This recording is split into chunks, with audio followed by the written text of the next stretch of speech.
y'all doing? It's been a pretty traumatic week, hasn't it, for many of us? I've been really struggling with what I can say or do today that's going to make it better. I don't know if I have an answer for you. Lots of people are offering explanations, right, and pointing fingers, and I'm not going to do any of that. My job is to offer some spiritual guidance for how to navigate these rocky waters. We've got years ahead of us to deal with what is going on. And now I have a congregation of people that is deeply in pain. We've got all these high emotions that are going on. People and friends I know are afraid to go out to the grocery store. Kids are not knowing, why are their parents crying so much?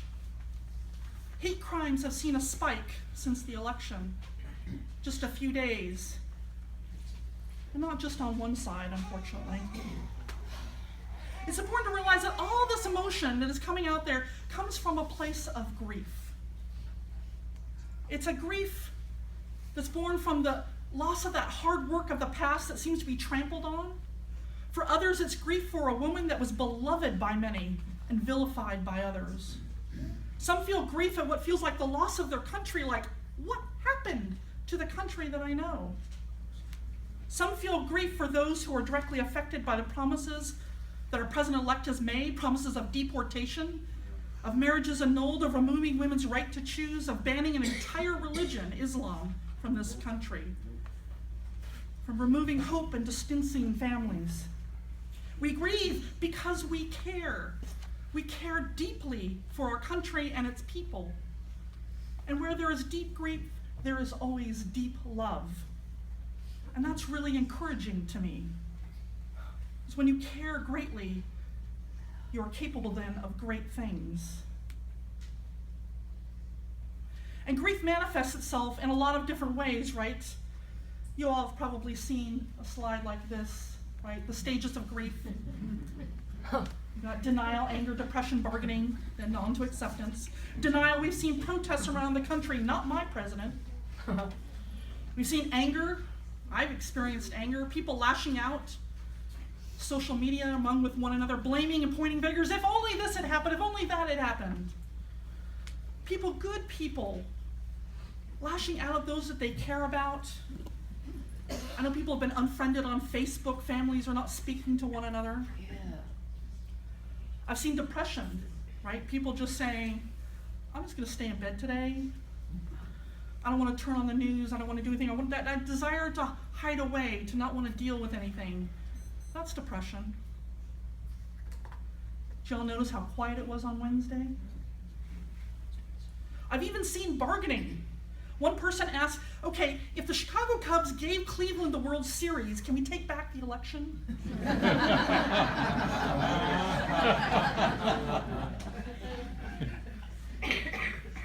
So for someone who has studied grief, my advice is this. First of all, just know that you have every right to feel as you feel. Don't let anyone tell you otherwise. You don't have to get over it. Seen that out there. And that leads to my second point. Everyone grieves in their own time and their own way. So have patience with yourself and with others. People you care about might lash out at you for no reason. Understand that has nothing to do with you. It has to do with what's going on. And third, take care of yourself. Do what you need to do to find that footing again. And it will happen if it hasn't happened already. And if you're one of those that are happy with this outcome, my advice is this. Walk humbly and listen to the pain. It's very, very real. You don't have to agree with it, but don't make the mistake of dismissing it. By the way, that was going to be the title of my sermon, had it gone the other way. Walk humbly and listen to the pain. It's very, very real. And of course, grief does lead eventually to acceptance, but acceptance does not mean you accept the status quo. It just means you accept, okay, yes, the election happened. And then it becomes about finding a way forward. And one of the ways that we find the way forward through any type of grief that's out there is to find meaning in the loss. That's always a really difficult thing to do when the loss is unexpected or particularly traumatic. It comes with time. Maybe some of you are already starting to think about it. Because one of that first question we ask ourselves is, why? Why did this happen? How could this happen? But it's kind of an unhelpful question to ask, at least right after the experience. It's very human to ask. And I don't have an answer for that. People are throwing out lots of theories, but those answers, they often take time, and there isn't even a clear one. Sometimes the answer is simply, shit happens. Excuse my French. But there's one question that I have found helpful to help people move forward. It's this: what are you going to do now? What are you going to do now? When you're ready, ask yourself that question. Remember from our opening words talking about life, this is our time, this life, and there really is just one question: what are we going to do with it? This is a part of life, dealing with this pain as well as the pleasure, dealing with our not always so happy family. We didn't get to choose the guest list, so what are we going to do now? How we respond says much about who we are as individuals, as liberals, as conservatives, as Unitarian Universalists. Do we respond with more hate? Sort of throw it back? Do we hunker down, draw a circle close around it? You don't get to be in my circle. Do we exclude everyone? Vilify, just call one another names? Do we take a deep breath and go out there and we live our 7 principles? Do we affirm and promote the dignity and worth of all? Do we affirm and promote the goal of peace, liberty, and justice for all, our 6th principle? Respect for our interdependence, our 7th principle.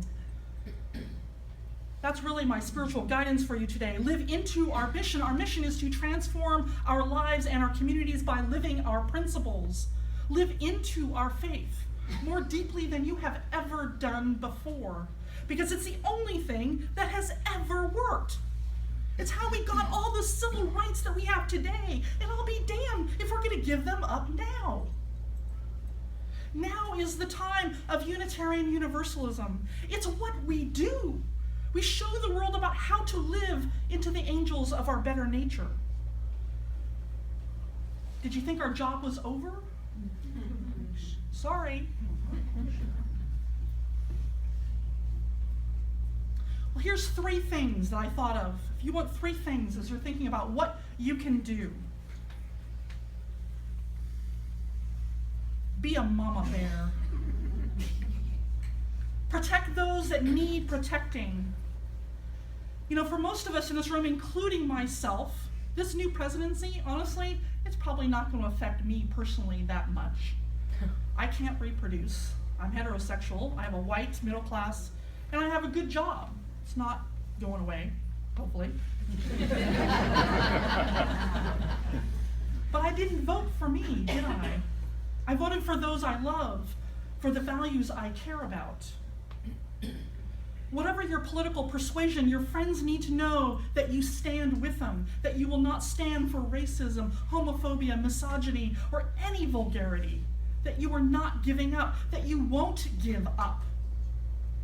Your friends who are Muslim, Latinx, Black, gay, transgender, immigrant, women, tell them that you are with them, that they are not alone, that you've got their back.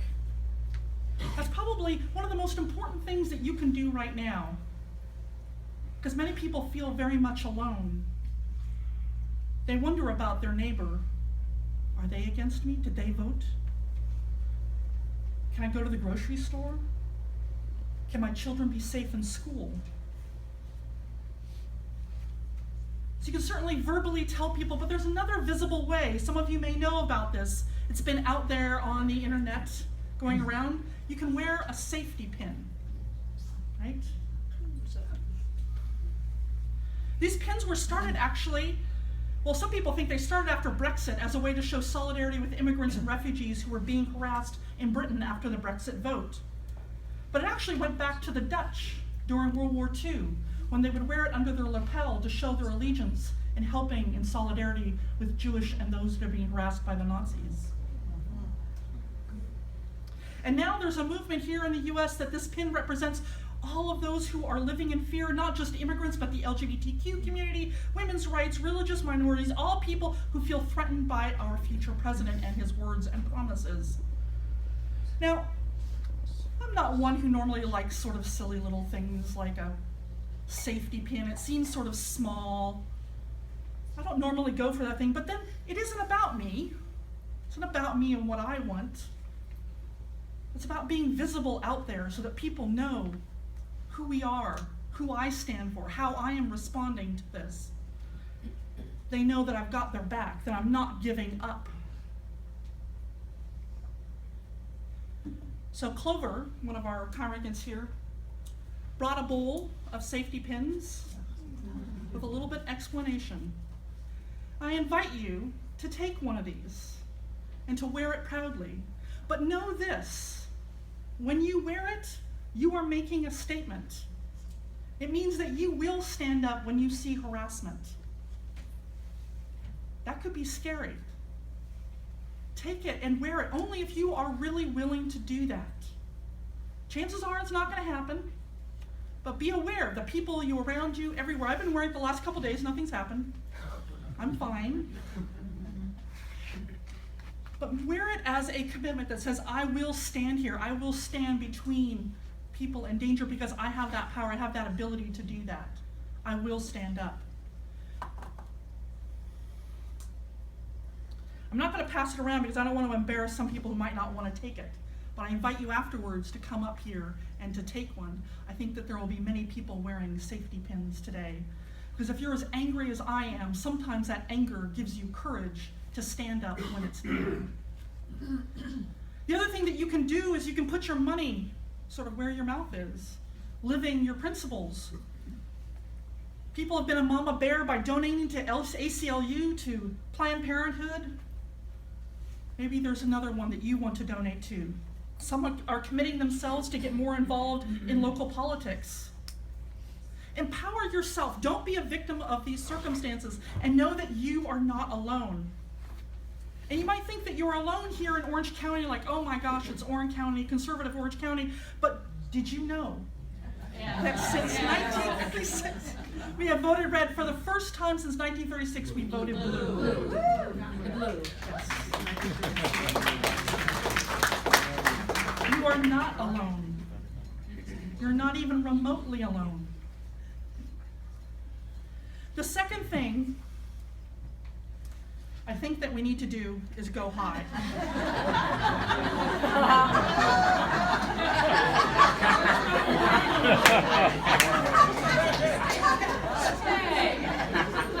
I know that marijuana is now made illegal here in California, but this is not go get high.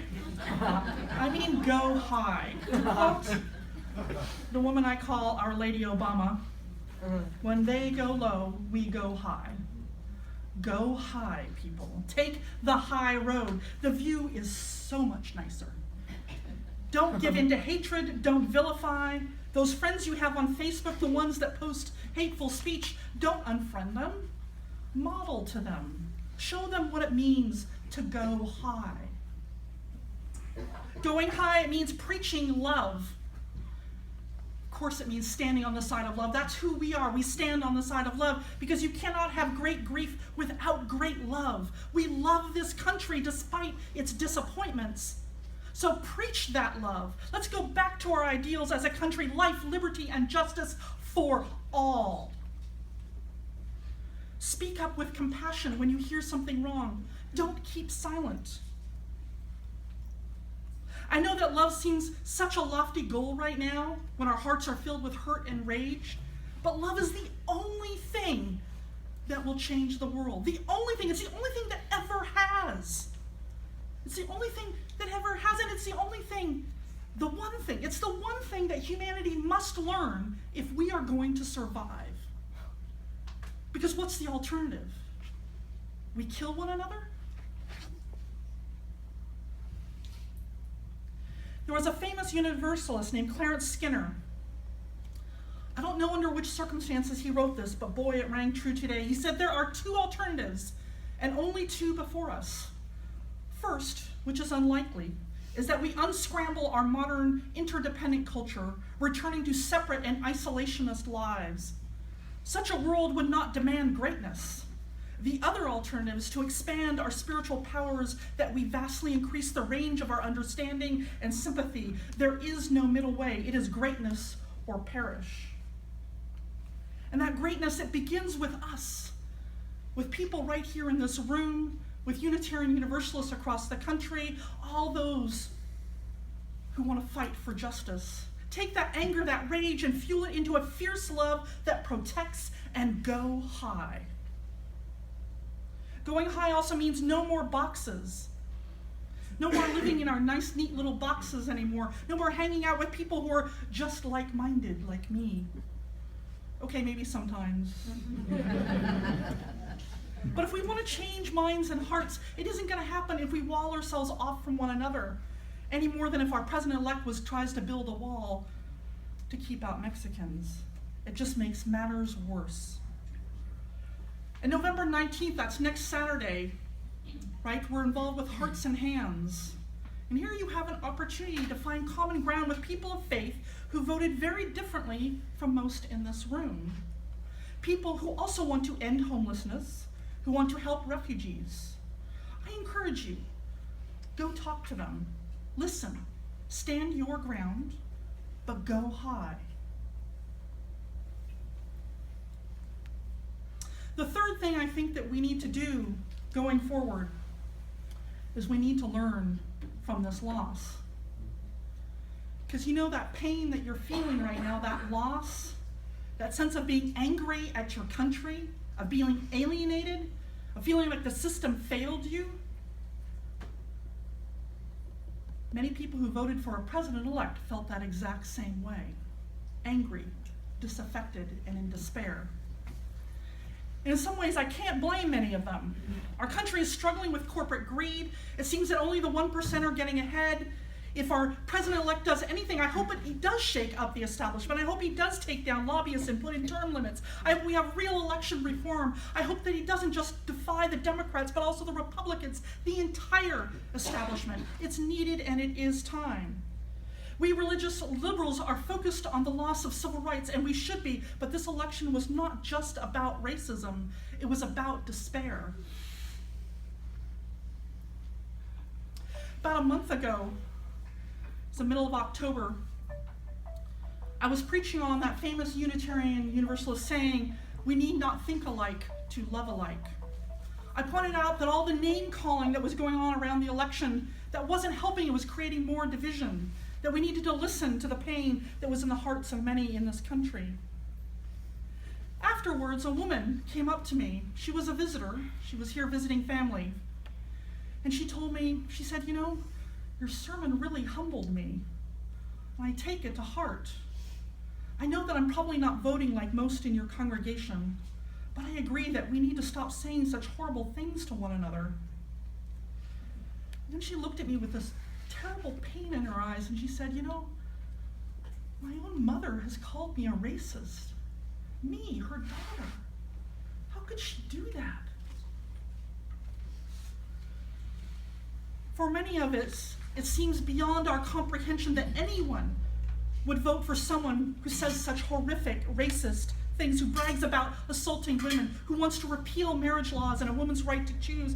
Well, anyone who votes for such a person, they must too be racist. They must too be homophobic. And they must too be misogynistic themselves.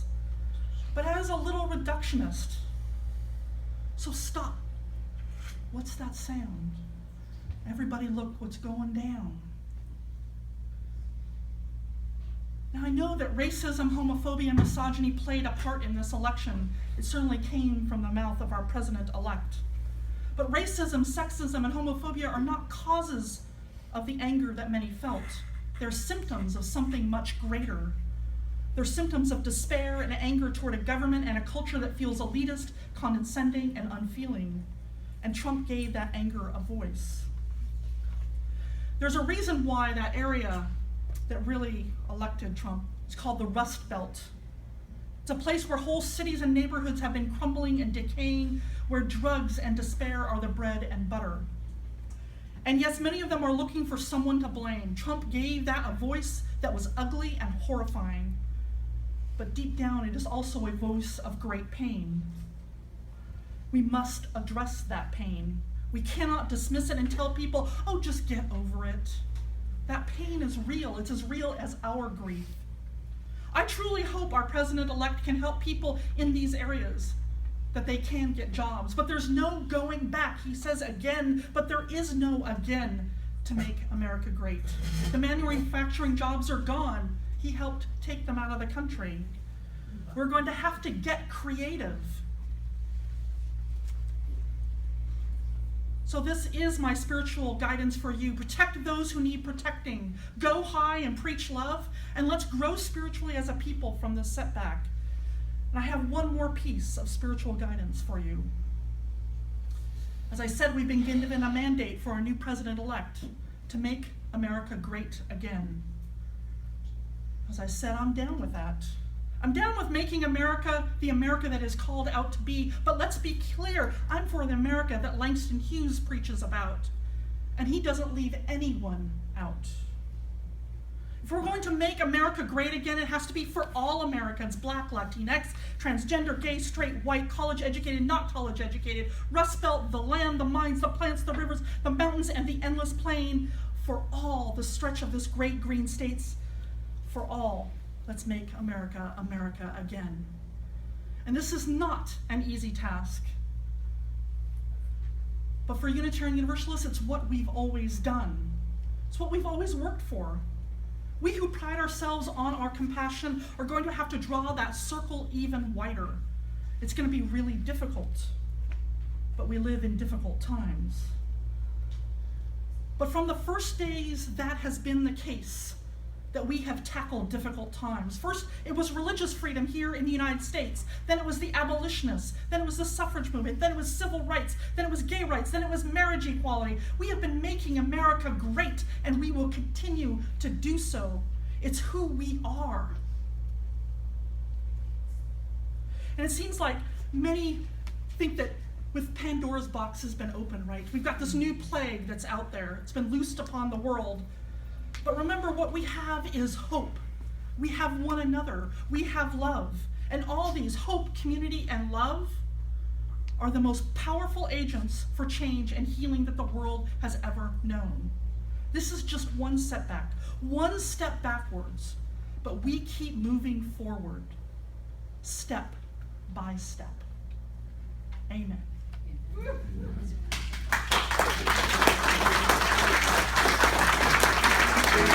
Thank you.